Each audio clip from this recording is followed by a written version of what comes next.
रात्रीच्या जेवणासाठी जर काय बनवावं हे सुचत नसेल किंवा नाश्त्यासाठी म्हणाल तरीही अशा पद्धतीचे पौष्टिक थालीपीठ तुम्ही अगदी झटपट बनवून तयार करू शकता.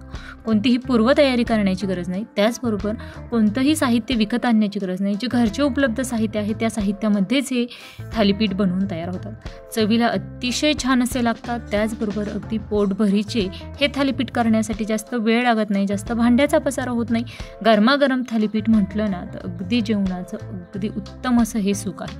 त्याचबरोबर हे थालीपीठ तयार करण्यासाठी काही सिक्रेट टिप्स तुम्हाला सांगणार आहे, ज्यामुळे तुमचे थालीपीठ चवीला अतिशय उत्तम असे तयार होणार आहे.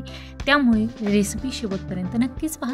आणि अशाच भरपूर टिप्स आहेत सोमवारपासून शनिवारपर्यंत दररोज दुपारी 12 वाजता येणाऱ्या सर्व रेसिपीज पाहण्यासाठी वरील व्हिडिओप्रमाणे चॅनलला सबस्क्राईब नक्कीच करा, जेणेकरून माझ्या येणाऱ्या सर्व रेसिपींचे नोटिफिकेशन हे तुमच्या मोबाईलवर.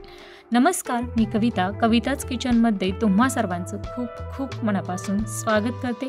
आज आपण थंडी स्पेशल पौष्टिक झटपट बनवून तयार होणारे आणि घरच्या उपलब्ध साहित्यामध्ये तयार होणारे हे अतिशय छान असे थालीपीठ या ठिकाणी बनवून तयार करत आहोत. ज्वारीच्या पिठाचे थालीपीठ आपण आज तयार करत आहोत. त्यासाठी या ठिकाणी या वाटीच्या मापाने आपण 1.5 वाटी ज्वारीचं पीठ घेतलेलं आहे. अगदी तुमच्याकडे घरी जेवढे पीठ उपलब्ध असतील ते सर्व तुम्ही घेऊ शकता. गव्हाचं पीठ घेतलेलं आहे, बेसन पीठ घेतलेलं आहे. याशिवाय जर बाजरीचं पीठ असेल तरी थोडंसं तुम्ही घेतलं तरीही चालणार. त्याचबरोबर 2 ते 3 मध्यम आकाराचे कांदे बारीक चिरून घेतले.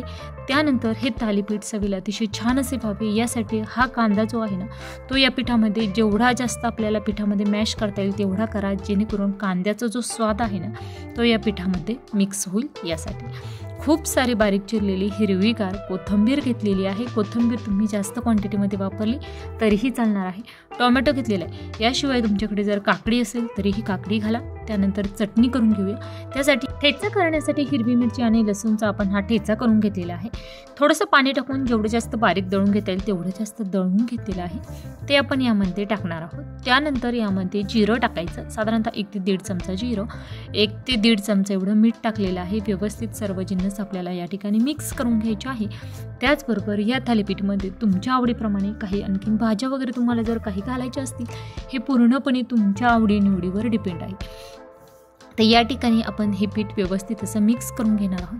आता या ठिकाणी घट्टसर असं हे पीठ आपल्याला मिक्स करायचं आहे. त्याचबरोबर यामध्ये अर्धा चमचा हळद टाकलेली आहे. तुम्हाला जर यामध्ये गरम मसाला आवडत असेल तर तुम्ही गरम मसाला देखील या ठिकाणी ॲड करू शकता. त्याचबरोबर हिरवी मिरची ऐवजी तुम्हाला जर लाल मिरची पावडर वापरायची असेल ती देखील तुम्ही यूज करू शकता. छान असं घट्टसर पीठ मळून तयार झालेलं आहे. थालीपीठ करण्यासाठी घेणार आहोत. तवा छान असा गरम करण्यासाठी ठेवलेला आहे. या ठिकाणी पांढरे तीळ मी हे थालीपीठचं पीठ मिक्स करत असताना न वापरता गार्निशिंगसाठी वरून वापरणार आहे. त्यानंतर केळीचं पान घेतलेलं आहे. तुमच्याकडे जर केळीचं पान नसेल तर तुम्ही घरामध्ये आपले जे सुती रुमाल असतो ना तो घेतला तरीही चालणार आहे. त्यानंतर या पानाला आपण तेल लावून घेतलेलं आहे. साजूक तूप लावलं तरीही चालेल. त्यावर पांढरे तीळ टाकायचे आणि अशा पद्धतीने व्यवस्थित असं अगदी पातळ असं छान असं हे थालीपीठ थापून घ्यायचं.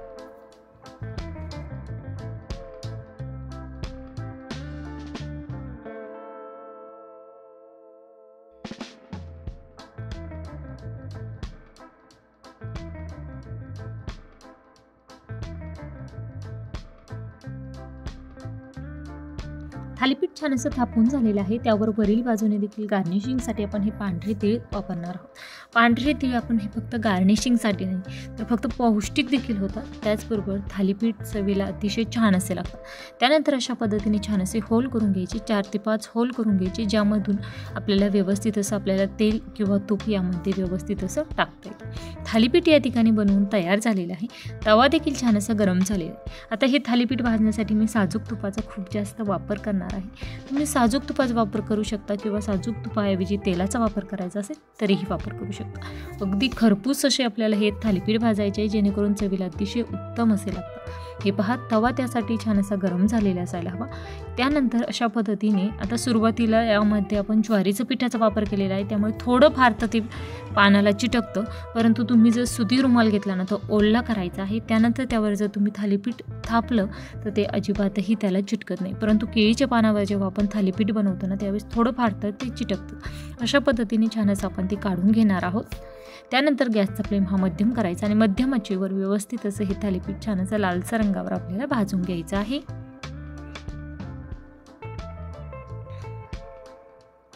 एका बाजूने पूर्णपणे तुम्हाला छान असं तांबूस लाल रंग येईपर्यंत तुम्हाला भाजून घ्यायचं. त्यानंतर तुम्हाला दुसऱ्या बाजूने ते भाजून घ्यायचं आहे. त्यानंतर वरील बाजूने आपण साजूक तूप टाकलेलं आहे. साजूक तुपाऐवजी तुम्ही बटर देखील या ठिकाणी यूज करू शकता.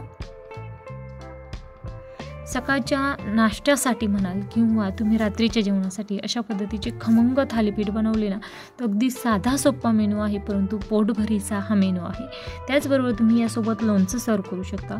त्याचबरोबर आपलं पिठलं तयार करू शकता. महाराष्ट्रीयन पिठलं आपण जे करतो बेसन पिठाचं ते करू शकता.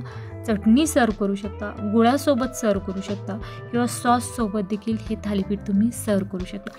अगदी एका बाजूने छान असं आपण हे खमंग भाजून घेतलेलं आहे. हे थालीपीठामध्ये तुम्ही कोणत्या जिन्नस वापरतायत त्यावर जेवढी थालीपीठाची चव अवलंबून असते ना, त्याचबरोबर तुम्ही थालीपीठ कशा पद्धतीने भाजता त्यावर देखील थालीपीठ चवीला अवलंबून असतं.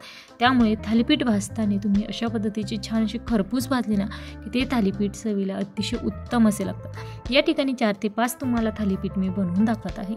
एवढं जे आपण पीठ मळून घेतलेलं आहे तेवढ्या पिठामध्ये साधारणतः अगदी पातळ आणि मध्यम आकाराचे तुम्ही थालीपीठ बनवले तर 9 ते 10 थालीपीठ या ठिकाणी बनवून तयार होतं.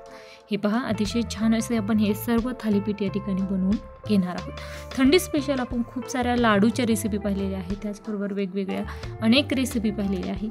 त्या सर्व रेसिपीज पाहण्यासाठी यूट्यूबवर कविताज किचनला सबस्क्राईब नक्कीच करा. सबस्क्राईब कसं करायचं ते या व्हिडिओच्या सुरुवातीला मी सांगितलेलंच आहे. तशा पद्धतीने तुम्ही सबस्क्राईब केलं की सोमवारपासून शनिवारपर्यंत येणाऱ्या सर्व रेसिपींचे नोटिफिकेशन हे तुमच्या मोबाईलवर. कारण महिन्यातील फक्त रविवारचे दिवस आपण सुट्टी घेतो. सोमवारपासून शनिवारपर्यंत दररोज दुपारी 12 वाजता अविरत माझ्या रेसिपीज मी यूट्यूबवर शेअर करत असते. याशिवाय तुम्हाला आणखीन कोणकोणत्या रेसिपीज माझ्या चॅनलवर पाहायला आवडतील हे मला कमेंट बॉक्समध्ये नक्कीच कळवा. त्याचबरोबर रेसिपी आवडल्यास लाईक करा आणि जास्तीत जास्त शेअर करा. तसेच तुम्ही थालीपीठसोबत काय सर्व करता, चटणी करता, सॉस करता किंवा काय तुम्ही नवीन काही सर्व करत असाल तर हे मला कमेंट बॉक्समध्ये नक्कीच कळवा. अगदी छान खमंग आणि सर्व थालीपीठ एकसारख्या रंगावर आपण भाजून घेतलेलं आहे. साधारणतः 4 ते 5 थालीपीठ मी या ठिकाणी तयार केलेलं आहे आणि गरमागरम थालीपीठ मला नाश्त्यासाठी सर्व करायचे आहे. त्यामुळे मी राहिलेले थालीपीठ मी नंतर गरमागरम सर्व करणार. यासोबत मी चटणी ठेवणार आहे, लोणचं ठेवणार आहे. त्याचबरोबर या ठिकाणी चिंचेची ही जी चटणी घेतलेली आहे ती देखील ठेवलेली आहे. गूळ ठेवू शकता. त्याचबरोबर पौष्टिक होण्यासाठी आणखीन थोडंसं सलाड ठेवलेलं आहे. अगदी छान अशी साधी सोपी ही थाळी आहे. यासाठी वेगळं काही साहित्य आणण्याची गरज नाही. घरच्या उपलब्ध साहित्यामध्येच बनवून तयार होते. पूर्वतयारी करण्याची गरज नाही. झटपट बनवून तयार होते. त्यामुळे नाश्त्यासाठी किंवा रात्रीच्या जेवणासाठी अशा पद्धतीचे खमंग थालीपीठ एकदा नक्कीच बनवून पहा. रेसिपी आवडल्यास लाईक करा. त्याचबरोबर रेसिपी ही कशी वाटली हे कमेंट बॉक्समध्ये कळवायला विसरू नका. त्याचबरोबर तुम्ही माझी रेसिपी कोणत्या भागातून पाहतात हे मला कमेंट बॉक्समध्ये नक्कीच कळवा. वेळात वेळ काढून माझी रेसिपी शेवटपर्यंत पाहिल्याबद्दल धन्यवाद. पुन्हा भेटूया उद्याच्या भागामध्ये नवीन रेसिपीसोबत. तोपर्यंत धन्यवाद.